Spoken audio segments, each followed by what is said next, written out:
Let's get some more insight from Amanda Brydon, who is the Global Head of Policy and Advocacy for Save the Children International. And she joins me now live from London. Thank you so much for joining us here on the program.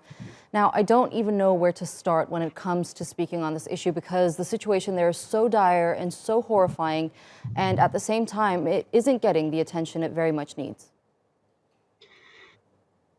Yeah, very much so. I mean, the conflict, as you know, has been running for over 6 years now. An estimated 20.7 million people, or 66% of the population, are in need. We're seeing at least 2 million children out of school, increasing risks of famine, and the economic circumstances in the country are really taking its toll on the population. Sadly, it's not getting better. There are 49 active fronts across the country, compared with 38 at the start of 2020. So the fighting is continuing to kill and injure civilians, including a lot of children. And I mean, as you can see on the screen there, the damage to homes and civilian infrastructure is having huge impacts on health, education, access to these critical life-saving services. And also, like, since March 2021, we've seen the highest civilian casualties reported since October last year. Talk to us a bit about Save the Children's humanitarian assistance on the ground and some of their concerns about the conditions that people there are facing. Sure. So Save the Children, we've been working in Yemen since 1963. So we're one of the largest aid organizations operating in the country at the moment.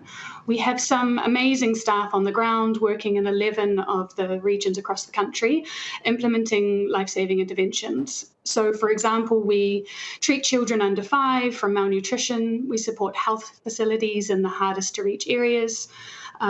We've often seen 2 out of 3 schools have been destroyed in some areas. So we run temporary learning programs so children don't miss out on an education. But across the board, helping people with livelihood opportunities, with water sanitation, with health and nutrition access, for example, and protecting children from child protection risks.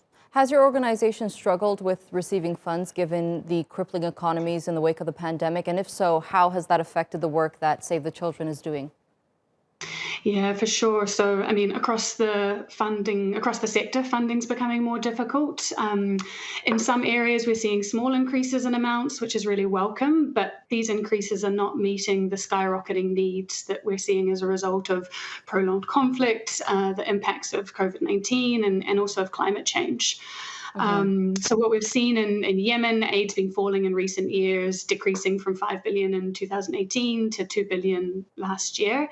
And a recent pledging conference has fallen short of the fundings needed.